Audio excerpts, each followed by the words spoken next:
As we've covered before, the Walt Disney Company has broken the box office and not in a good way. 2025 has been an absolute dive with flop after flop after flop. 7 so far as we count them. Now the question is, can Disney dig out of the negative? Get out of the red and into the black? Can they come back with their final 2 big movies, Zootopia 2 and Avatar Fire and Ash, to save their butts and make a profit?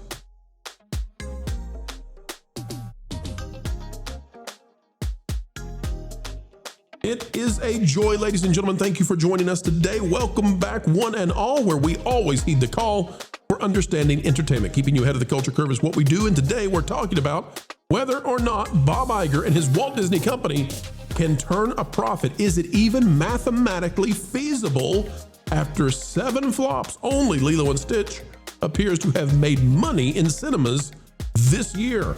Click the like button. Let's dive into analyses you shall not see anywhere else. All right, ladies and gentlemen, we are trying to figure out, can Disney dig out of the hole they are in right now at the box office? 7 likely flops this year in 2025. Only 1 success, Lilo and Stitch, as far as we can tell, and they're down to 2 big tries remaining, Zootopia 2 and Avatar Fire and Ash. Let's go through just how bad things have been. Ladies and gentlemen, if you take a look at Captain America Brave New World, this was the first major flop, the big failure right out of the gates in 2025. It made a grand total of $413 million.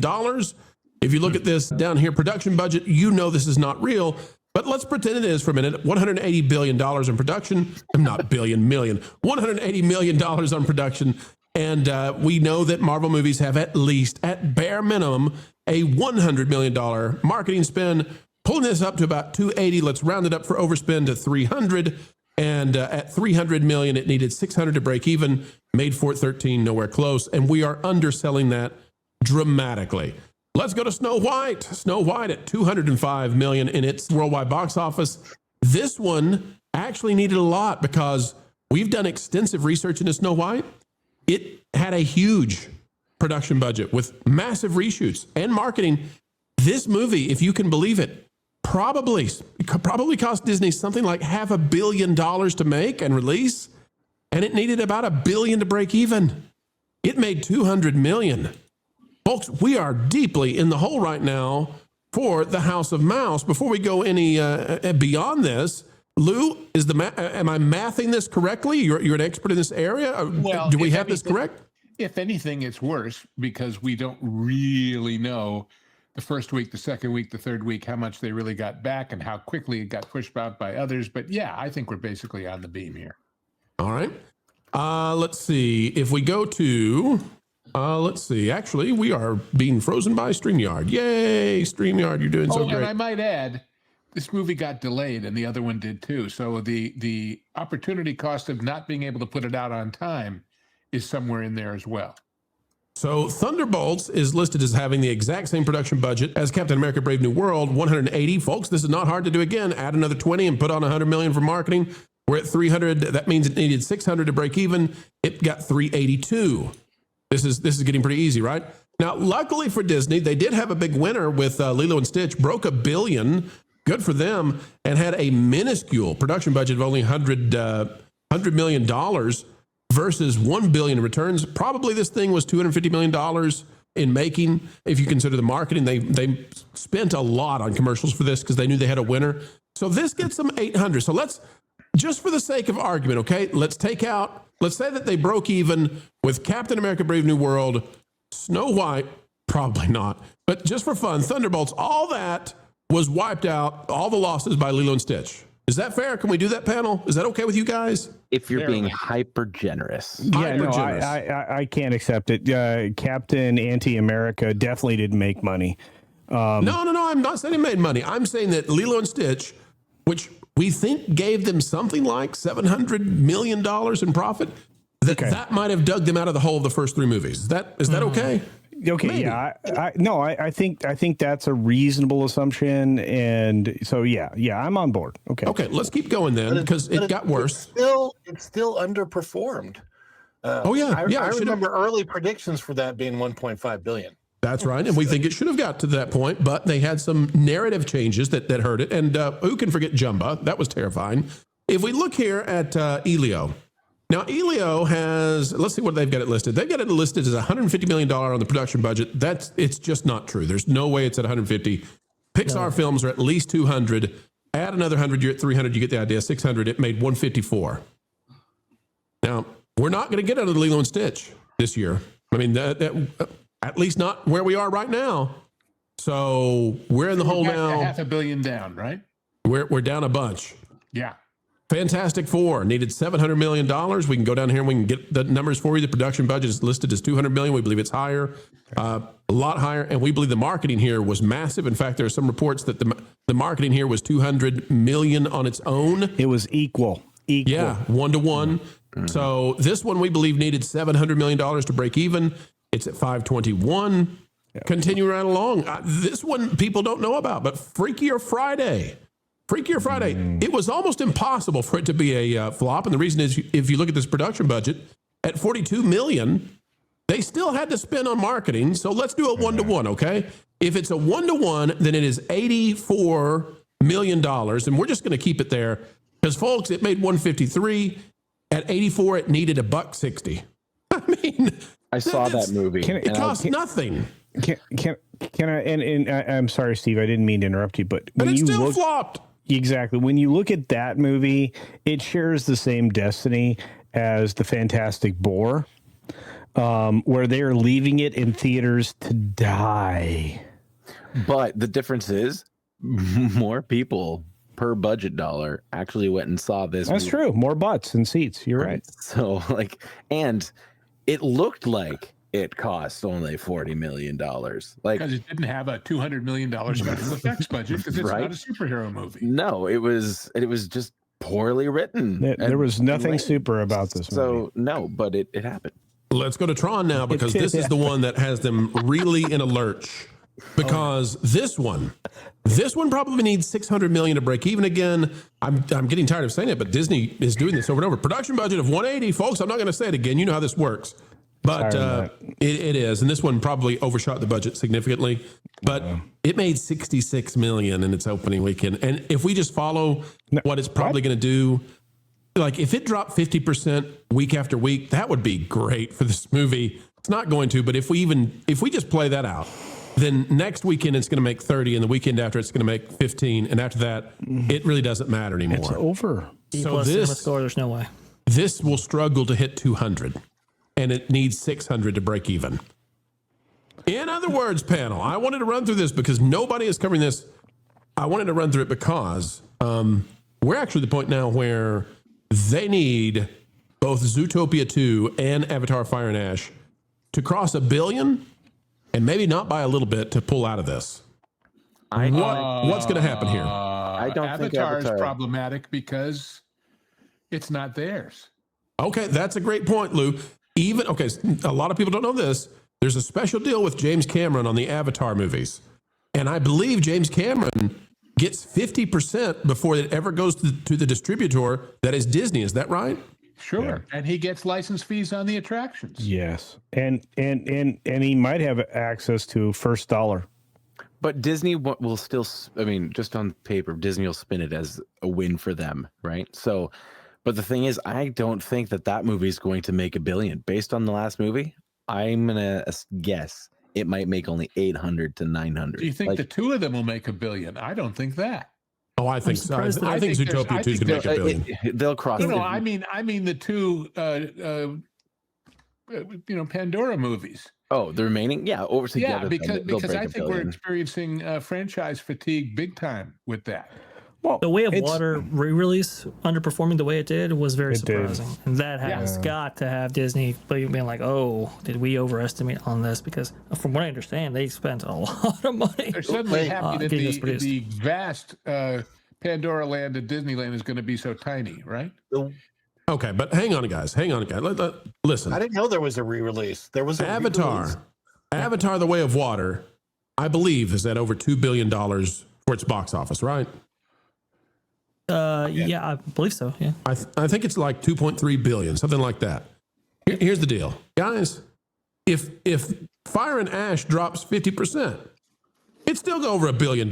So it's going to break $1 billion. It and Zootopia too. The question is, can they dig out of this hole? And I'm not sure that even $2 billion movies dig them out of this hole anymore. I actually think that they've got to get both of these films up around $1.5 billion each to get into profit territory for the year. Because, reminder, folks, we were being very kind. Snow White lost a lot of money. And when we ex-nayed that with Lilo and Stitch, we were being very kind. I think Disney's in the hole maybe around $1 billion this year at the box office. Yeah. I wouldn't be surprised myself. I mean, look at all the capital that they've invested into these entertainment projects. These are huge temples. These were not small films, any one of them. And unfortunately, the majority of them failed to resonate. Go ahead, Culture. Well, no, hang on though, because Lou was on it, and Culture will go to you on this, but Lou was on it about this Avatar deal. This is the secret in the sauce that people don't know about. Avatar, if it makes, let's say it makes $1.5 billion, and those things are so ridiculously expensive to make. Okay. So let's say that they spent $800 million on production and marketing for Avatar, which might be low, honestly.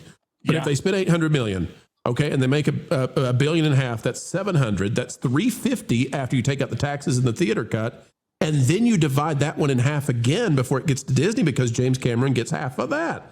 So you guys see why I'm saying, like, literally, they have to make Zootopia 2 has to go to ludicrous levels of profitability for them to break out of this. Otherwise, Bob Iger goes into his final year as CEO looking at, this was not the strongest slate since 2019.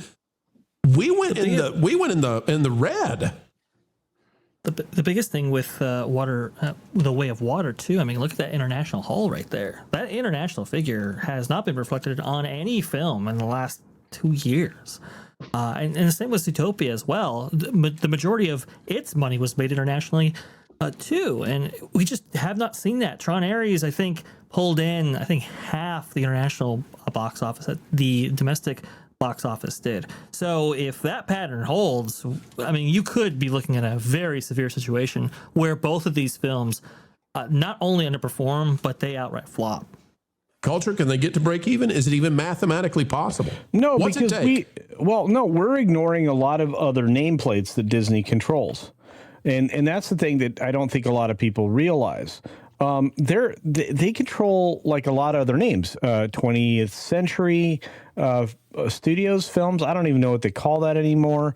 They control, goodness. We're just looking at Disney proper. Yeah, we're not even fooling with other stuff. No, but it's all Disney related. And when you look at films like The Roses, which straight up flopped like you couldn't believe, with like stars like Cumber or whatever that kid's name is.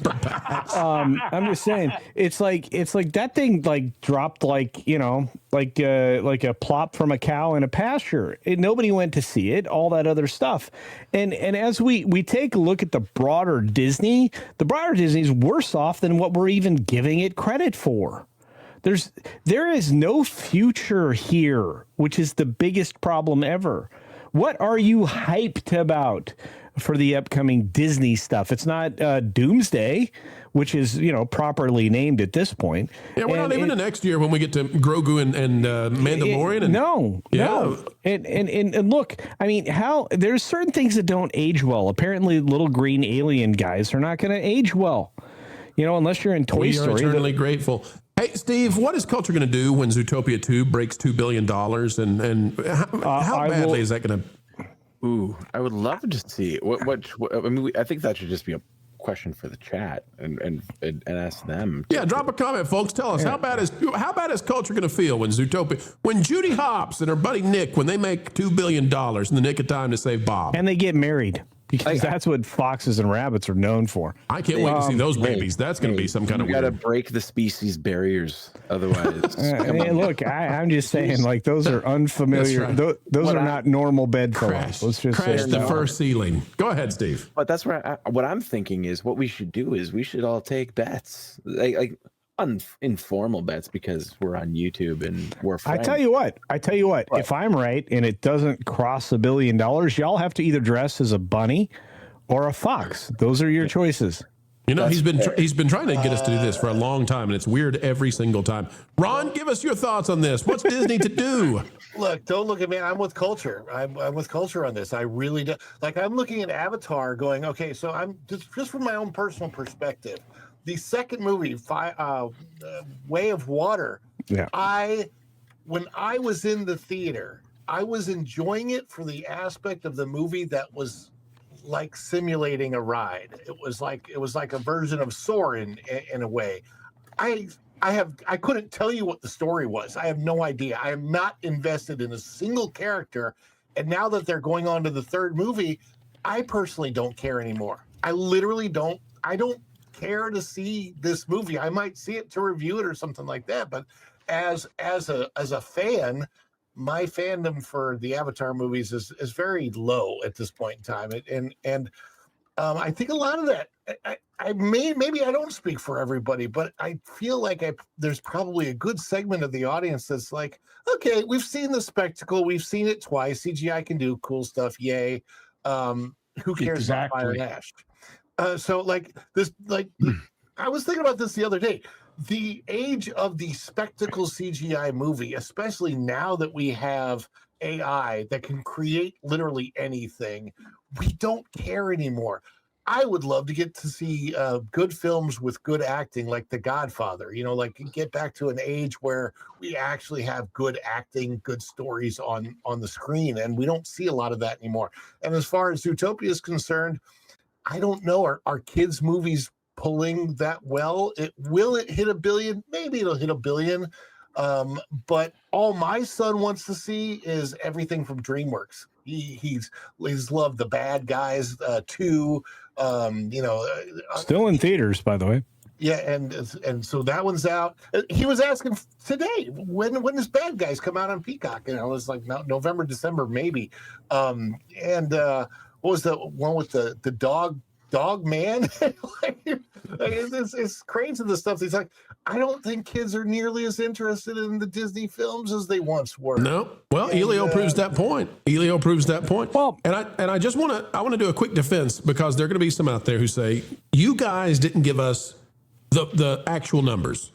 You guys didn't tell us actually how much they lost, and you guys didn't tell us the exact number they need to win.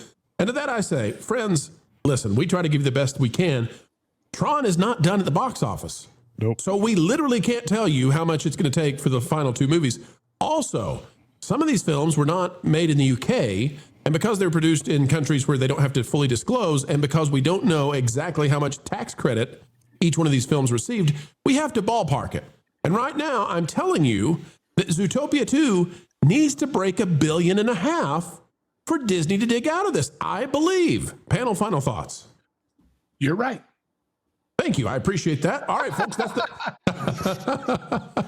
that's a way to end it. Culture, you've been on fire. It's your chance. Any last ire for the House of Mouse?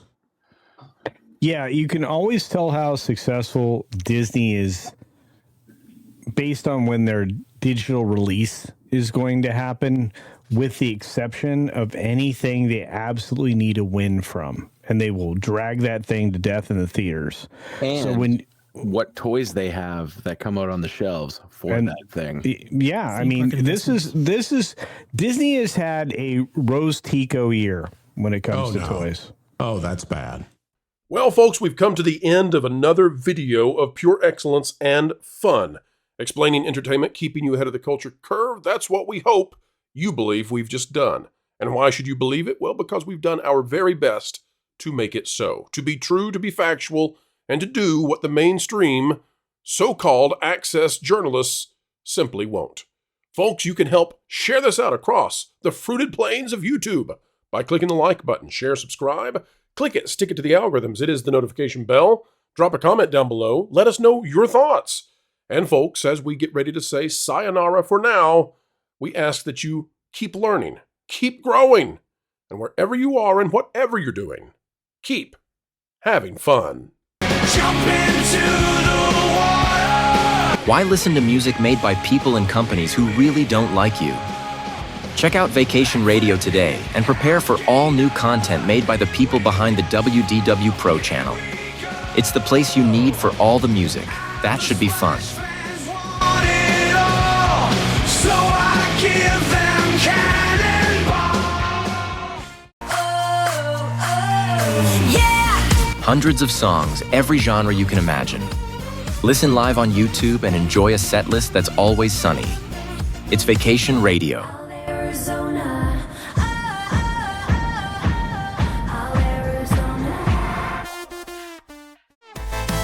Pineapple pizza, Hawaiian ice freeze, yeah. Can't wait to be up. 3 days of you and me. What are you waiting for? Every WDW Pro video has a link to Vacation Radio in the video description. Try it out and subscribe today.